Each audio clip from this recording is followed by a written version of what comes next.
नमस्कार, मी सुजाता। कालच पुण्यात गाजत असलेल्या दीनानाथ मंगेशकर रुग्णालय आणि तनिषा भिसे मृत्यू प्रकरणात मी एक दुसरी बाजू मांडण्याचा प्रयत्न केला होता। प्रयत्न एवढ्यासाठी आहे की मीडियानी आत्तापर्यंत जे काही रिपोर्टिंग केलेलं आहे ते जास्तीत जास्त दीनानाथ मंगेशकर हॉस्पिटलच्या काय काय चुका होत्या किंवा त्यांच्याकडून काय घडलं, डिपॉझिटची मागणी केली म्हणा किंवा ट्रीटमेंटमध्ये दिरंगाई केली म्हणा, काही जे त्यांच्यावरचे आरोप असतील त्याच्यानुसार त्यांच्यावर कारवाई होणं गरजेचं आहे, याबद्दल कोणाचंही दुमत नाही। पण जर का आपल्याला ही केस अशी केस आपल्याला दुसरी तनिषा भिसे महाराष्ट्रात जर का पुढे होऊ नये याची जर का काळजी घ्यायची असेल तर फक्त दीनानाथ मंगेशकरवर प्रश्नचिन्ह उभं करून चालणार नाही आहे। कारण आज तिथं मंगेशकर हॉस्पिटल आहे, उद्या दुसरं कुठलं तरी असेल।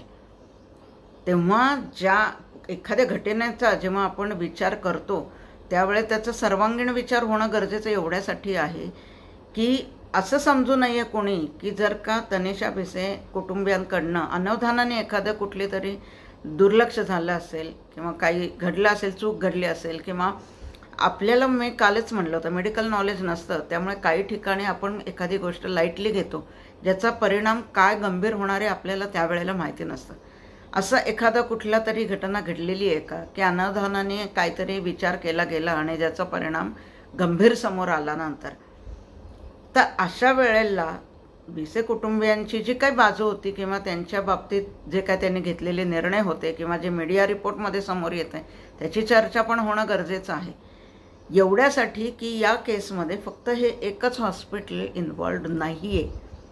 जे मीडिया रिपोर्टप्रमाणेच आता आपण चाललो आहे तर त्याप्रमाणे विषय असा घेतला तर, कारण आपल्या देशाची परिस्थिती अशी आहे ना की एखादा प्रश्न मुद्दा जेव्हा ऐरणीवर येतो ना तेव्हाच आपल्याला त्याचं गांभीर्य कळतं। हे दुर्दैव आहे। एखाद्या तनिषा भिसेचा मृत्यू प्रकरणानंतर आपल्याला त्याचं वैद्यकीय क्षेत्रातला भ्रष्टाचार कळत असेल तर ते खरंच खूप मोठं दुर्दैव आहे। हे तनिषा भिसेच्या बाजूने विचार करायला गेलं तर सुद्धा दुर्दैव आहे आणि एकूणच सामाजिक व्यवस्थेच्या बाबतीतलं सुद्धा दुर्दैव आहे, कारण इथं कुठेतरी सरकारचं पूर्णपणे दुर्लक्ष होतं आहे। मी स्वतः गेली 10 वर्ष या वैद्यकीय क्षेत्रातल्या भ्रष्टाचाराविरोधात मी कुठून तरी व्हिडिओ टाकत असते, कुठून तरी पोस्ट करत असते, पण प्रतिसाद मिळत नाही का, तर जनतेला त्याची काही पडलेलीच नाही आणि म्हणून आपण कुठेतरी भरडलं जातोय हे तुमच्या लक्षात येत नाहीये का। म्हणून आज ही जागरूकता आपल्याकडे होणं गरजेचं आहे की माणसाने कितीही पैसा कमावला, कितीही काय केलं तर तो पैसा घेऊन आपण हेल्थ विकत घेऊ शकत नाही बाजारात जाऊन। त्यामुळे कुठल्या रुग्णालयाने आपल्यावर चुकीची ट्रीटमेंट केल्यानंतर आपल्याला कॉम्पेन्सेशन देईपर्यंत एवढी वेळच का आणावी। प्रत्येक रुग्णाला चांगले व्यवस्थित उपचार माफक दरात मिळावेत हा प्रत्येक रुग्णाचा खरं तर अधिकार असावा, पण आपल्यासारख्या देशाला ते शक्य नाही आहे। मग या वेळेला एकच सजेशन करावीशी वाटते की जिथे गरीब किंवा अगदी ज्यांच्या घरी म्हणजे उपचारासाठी सध्या एकूणच मेडिकलमधले उपचार इतके महागडे आहेत की कनिष्ठ मध्यमवर्गीय किंवा अगदी गरीब घरातल्या लोकांना की ते परवडणं शक्य नाही, पण तरी कुठेतरी आपल्या माणसाला वाचवण्यासाठी जीवाकाळ ते प्रयत्न करतच असतात। मग कुठेतरी जमीन विकतील, कुठेतरी दागिने गहाण टाकतील, काही ना काहीतरी जे काही आपल्याकडे आहे ते देऊन आपल्या माणसाला वाचवायचा प्रयत्न करतात।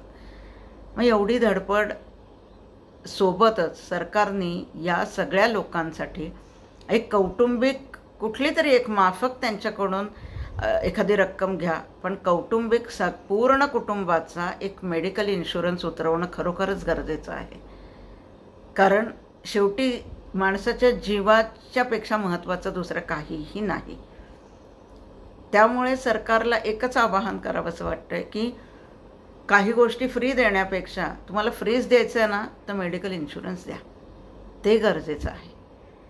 मग त्याच्या बदल्यात तुम्ही पूर्ण फ्री दिलं तर फारच चांगलं, पण त्याहीपेक्षा त्यांनाही असं वाटू नये की आपल्याला सगळं फ्री मिळतं, तर माफक अगदी त्यांना परवडतील तेवढे पैसे त्यांच्याकडून घ्या, पण वर्षाचा त्यांचा पूर्ण कुटुंबाचा मेडिकल इन्शुरन्स उतरवा।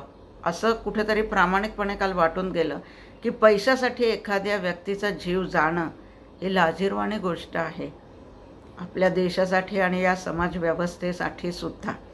आता काल जेव्हा मी तनिषा भिसे यांच्या बाजूने काही प्रश्न उपस्थित केले की दिरंगाई का झाली, त्यावेळेला लोकांना असं कुठेतरी वाटलं की यामुळे मंगेशकर हॉस्पिटल किंवा त्या डॉक्टरांवरचा कुठेतरी लक्ष डायव्हर्ट करते का, तर तसं काही नाही आहे. मी ना कुणाची नातेवाईक आहे, ना मला वैद्यकीय क्षेत्रात मी कुणालाही पाठीशी घालण्याचा या बाबतीत तर कधीच प्रयत्न करणार नाही. कारण हा माणसाच्या आरोग्याशी त्याच्या जीवाशी रिलेटेड असलेल्या प्रश्नात हे असं राजकारण आणू नका. काही कमेंट अशा होत्या की इथं जातीभेद वगैरे केला जातो या हॉस्पिटलमध्ये. फार दुर्दैवी कमेंट आहे ही. तुम्हाला अनुभव आहे असं कोणाला की कुठल्याही हॉस्पिटलमध्ये जा तुम्ही आणि तिथे एखाद्या डॉक्टरने तुम्हाला ट्रीटमेंट द्यायच्या आधी तुमची जात विचारली? मग त्यावेळेला लक्षात येतं की आपल्या राजकारण्यांनी जी लस टोचलेली आहे ना, लस आपण का घेतो की ती रक्तात भिनली की त्याचा इफेक्ट लवकर दिसतो. तोच जातीभेदाची लस काय आपल्या जाणत्या नेत्यांनी अशी काही जनतेमध्ये टोचलेली आहे ना की त्यांना प्रत्येक क्षेत्रात प्रत्येक प्रश्नात फक्त जातच दिसते. हे दुर्दैव आहे. कृपा करून या मानसिकतेतून बाहेर या. आत्ताच्या व्हिडिओला सुद्धा तुम्ही जर का जातीवरनं कुठल्या कमेंट्स करणार असाल तर तुमचे विचार तुम्ही तुमच्यापर्यंत ठेवा, मी त्याला उत्तर देणार नाही. कारण माझ्या दृष्टीने वैद्यकीय क्षेत्रातला भ्रष्टाचार आणि मला या राज्यात जर का दुसरी तनिषा भिसे निर्माण होऊ नये असं वाटत असेल तर या प्रश्नाच्या मुळापर्यंत जाणं गरजेचं आहे. त्याला जर का तुम्ही दुसरा कुठला तरी रंग देत असाल तर ती तुमची मानसिकता आहे, माझी नाही. त्यामुळे मूळचा विषय आज मी एवढ्यासाठी घेते की आता दीनानाथ मंगेशकर हा विषय माझ्या दृष्टीने त्यांच्यावर कारवाई करा इथं संपलेला आहे. मग विचार मनात येतो की मीडियामध्ये जे रिपोर्ट येत आहेत तनिषा भिसे यांच्या बाबतीतले, त्याच्यामध्ये कितपत सत्यता आहे आणि त्याचं संपूर्ण सत्य खरोखरच मीडिया जगासमोर आणणार आहे का, किंवा वेगवेगळ्या माध्यमातून जर का ते समोर येत असेल तर त्यामुळे कुठेतरी एखादा फेक नॅरेटिव्ह सेट केला जातोय का, याकडेही गरजेचं आहे लक्ष देणं. आणि या गोष्टी इझिली घडतात आपल्या देशात. म्हणून तर मीडियामधल्या रिपोर्टमध्ये असं ऐकिवात आहे की तनिषा भिसे यांना कॅन्सरची ट्रीटमेंट दिलेली होती दीनानाथ मंगेशकर हॉस्पिटलमध्ये आणि त्याच वेळी त्यांना नॅचरल प्रेग्नन्सीमध्ये तुम्ही जाऊ नका, तुमच्या जीवाला धोका होऊ शकतो, या सगळ्या गोष्टींची कल्पना दिलेली होती. हे जेव्हा आम्ही ऐकतो तेव्हा ह्या बाबत कितपत सत्यता आहे, त्यांना खरोखरच कॅन्सर झाला होता का, ही ट्रीटमेंट झाली होती का आणि अशा डॉक्टरांनी सजेशन्स त्यांना दिलेल्या होत्या का. पुढचा प्रश्न येतो की त्या IVF थ्रू त्यांनी प्रेग्नन्सी आता ट्राय केलेली होती, तर मग ही प्रेग्नन्सी करताना म्हणजे IVFची ट्रीटमेंट घेताना त्यांनी दीनानाथ मंगेशकर हॉस्पिटलमध्ये याची कल्पना दिलेली होती का, किंवा त्या डॉक्टरांना याची कल्पना दिलेली होती का की आम्ही IVF थ्रू अशी ट्रीटमेंट घेतोय आणि whether it is safe for us or not, आम्ही त्याच्यासाठी पुढे जाऊ का नको, हा सल्ला त्यांनी घेतला होता का नव्हता, हेही महत्त्वाचं आहे. दुसरा मुद्दा येतो की IVFची ट्रीटमेंट देताना इंदिरा IVFकडे ती ट्रीटमेंट झालेली आहे असं कळलं. मग हे खरं आहे का?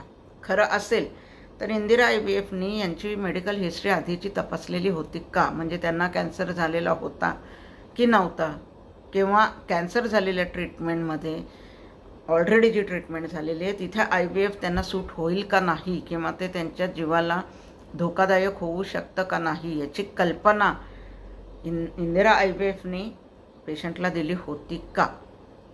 किंवा मग दुसऱ्या नाण्याची दुसरी बाजू होते की मुळातच कॅन्सरची अशी काय ट्रीटमेंट झाली हे इंदिरा IVFला तरी पेशंटने सांगितलं होतं का नव्हतं. हे मुद्दे तेवढेच महत्त्वाचे वाटतात का, तर या एकूणच केसमध्ये फक्त दीनानाथ मंगेशकर हॉस्पिटल एकटंच इन्व्हॉल्ड आहे असं नाही. इथं पेशंटचे कुठले तरी निर्णय की आता मला ट्रीटमेंट झालेली आहे कॅन्सरची, आता मी बरी आहे आणि आता मला काही प्रॉब्लेम नाही आहे, त्यामुळे मग अनवधानाने का विना ही गोष्ट त्यांनी इंदिरा IVFकडनं लपवली होती का, किंवा मग सांगूनसुद्धा इंदिरा IVFनी ती ट्रीटमेंट त्यांना दिली होती का, हे तपासणं गरजेचं आहे असं तुम्हाला नाही का वाटत. ज्या सूर्या हॉस्पिटलमध्ये त्यांची डिलिव्हरी झाली असं समजतं, मग ती डिलिव्हरी तिथेच झाली का, मग ती कधी झाली, एका रिपोर्टमध्ये असं ऐकलं की त्यांची ती रात्री इमर्जन्सीमध्ये डिलिव्हरी करण्याची गरज होती, ती दुसऱ्या दिवशी सकाळी समथिंग झाली. मग हे खरं आहे का? मग या दिरंगाईबद्दल सूर्या हॉस्पिटलमधून काय तुम्हाला कुठलं क्लॅरिफिकेशन म्हणा, कुठलं स्पष्टीकरण काय मिळालं आहे का? प्रश्न असा येतो की जेव्हा मीडियामध्ये आम्ही ऐकतोय की इथे इंदिरा IVF पण आहे, दीनानाथ मंगेशकर पण आहे, सूर्या हॉस्पिटल पण आहे, कुठे मणिपाल आणि ससून पण आहे, तर ही जी 4-5 संस्था म्हणा, रुग्णालय म्हणा किंवा ट्रीटमेंट जिथं झालेली आहे ते प्रत्येक ठिकाणी चौकशी करणं गरजेचं आहे असं तुम्हाला वाटतं का? मला एवढ्यासाठी वाटतं की पूर्ण सत्य जनतेसमोर येणं गरजेचं आहे. कारण या ट्रीटमेंटसारखीच ट्रीटमेंट येणाऱ्या मुली जर का आधुनिक तंत्रज्ञानाने जर का ते घेणार असतील तर त्यांना काय प्रिकॉशन या बाबतीत किंवा कुठली गोष्ट, असं म्हणतात डॉक्टर आणि वकिलापासून काही लपवायचं नसतं, पण मग ते कुठेतरी लपवलं गेलं आहे का? आणि ते असंच कुठली तरी गोष्ट अनवधानाने लपवणं हे कुठेतरी जीवाला धोकादायक झाले का? कितीही काहीही आपण त्याच्यावर चर्चा केली तरी प्रश्न इथं येऊन थांबतो की त्या बाईचा मृत्यू होईपर्यंत परिस्थिती का बिघडली. म्हणजे मुळात ती जेव्हा ट्रीटमेंटला तिथे जाते, दीनानाथकडनं 5.5 तासाचा तिथं विलंब त्यांनी केला, त्या दोन्ही दोषी आहेत. दीनानाथ मंगेशकरकडून ट्रीटमेंट दिली गेली नाही, यांनी दुसऱ्याकडे हलवेपर्यंत उशीर झालेला होता का? पण तेव्हा प्रश्न असा येतो की दीनानाथ मंगेशकरकडे जायची एवढी वेळच का आली? तिथं काय कॉम्प्लिकेशन्स घडली होती का? हे बघणं महत्त्वाचं नाही आहे का? प्रत्येक गोष्टीला जेव्हा आपण विचार करतो ना तेव्हा 2 बाजू असतात, हे लक्षात ठेवा. वैद्यकीय क्षेत्रातला भ्रष्टाचार मी जेव्हा म्हणते ना त्यावेळेला आपण हॉस्पिटल्सला जेव्हा त्या बाबतीत दोषी धरतो, दोषी धरायलाच पाहिजे, वादच नाही, पण त्याच वेळेला कुठेतरी मध्यंतरी जेव्हा अशा घटना घडत होत्या की पेशंटचा मृत्यू झाला की डायरेक्ट हॉस्पिटल किंवा डॉक्टरला दोषी धरवून मग हाणामाऱ्या सुरुवात झाली होती. मध्यंतरी अशा काही केसेस घडलेल्या होत्या. याच्यात मी 100% पेशंटला अजिबात दोष देणार नाही, कारण मुळातच वैद्यकीय व्यवसायात डॉक्टर आणि पेशंटचं नातंच विश्वासावर अवलंबून असतं. तो विश्वासच कुठेतरी या क्षेत्राने गमावलेला आहे. त्यामुळे या अशा दुर्दैवी घटना घडत आहेत. मग तिथे चांगले डॉक्टरसुद्धा भरडले जातात. पण मग यामध्ये महत्त्वाचा मुद्दा पेशंट नाही, डॉक्टरांच्या बाजूचा किंवा हॉस्पिटलच्या बाजूचा मला असं वाटतो की समोर पेशंट बघितला की डॉक्टरांना कळतं ह्याची कंडिशन कशी आहे आणि हा वाचणार आहे का नाही वाचणार आहे. मग जर का आपली पुढे या दुर्दैवाने या पेशंटचा मृत्यू झाला तर आपल्यावर किंवा आपल्या हॉस्पिटलवर ठपका येऊ नये म्हणून आधीच प्रिकॉशन म्हणून जर का हॉस्पिटल्स या गोष्टी किंवा या ट्रीटमेंट्स टाळतायत का हे पण बघायला पाहिजे, कारण ते रुग्णांच्या दृष्टीने योग्य नाही आहे. हा लॉस आपला होतोय सामान्य माणसाचा. मग ह्या अशा प्रिकॉशन्स घेतल्या जात आहेत का, आणि घेतल्या जात असतील तर का घेतल्या जात आहेत? वैद्यकीय क्षेत्रातला भ्रष्टाचार मी जेव्हा म्हणते ना तेव्हा नुसते हॉस्पिटल्स आणि डॉक्टर नसतात, इथं फार्मा कंपन्या आल्या, टेस्टिंग लॅब्स आल्या, इथं अनेक घटक आहेत. ह्या सगळ्यांची लॉबी इतकी जबरदस्त आहे की सामान्य माणसाला इथं न्याय मिळणं केवळ अशक्य आहे. पण ती वेळच येऊ नये यासाठी सरकारने कुठेतरी उपाययोजना केलेली अजिबातच दिसत नाही.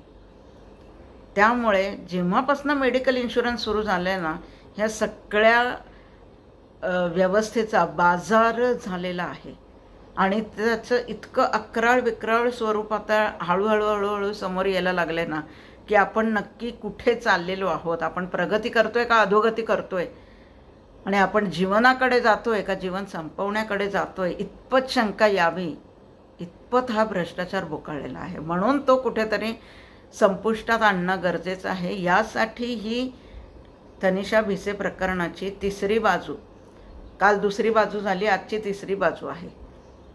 जसं आपण बघतो प्रत्येक 8 दिशा असतात, 4 कोण असतात, कधी षटकोन असतो, अष्टकोन असतो, प्रत्येक कोणाची एक एक वेगळी बाजू, एक एक वेगळा विचार, एक एक वेगळा प्रश्न, एक एक वेगळी समस्या असते. त्यासाठी हा विचार महत्त्वाचा आहे. म्हणून यासाठी प्रश्न जे मी आधी उपस्थित केलेले हे आहेत की या केसमध्ये जेवढे कुठले हॉस्पिटल्स, डॉक्टर्स, संस्था इन्व्हॉल्ड होत्या या सगळ्यांचीच चौकशी करणं गरजेचं एवढ्यासाठी आहे की आपलं कुठं काय चुकतंय हे समाजासमोर येणं गरजेचं आहे. आणि आपण सगळ्यांनी मिळून हा प्रयत्न करूयात की यापुढे परत अशी दुर्दैवी घटना आपल्या शहरात, आपल्या राज्यात घडू नये आणि कुठेतरी या भ्रष्टाचारावर नियंत्रण आणण्यात आता तरी सरकारने पुढाकार घ्यावा अशी एक नम्र विनंती आहे. आणि एवढंच आवाहन करून मी आजचा व्हिडिओ संपवते. नमस्कार.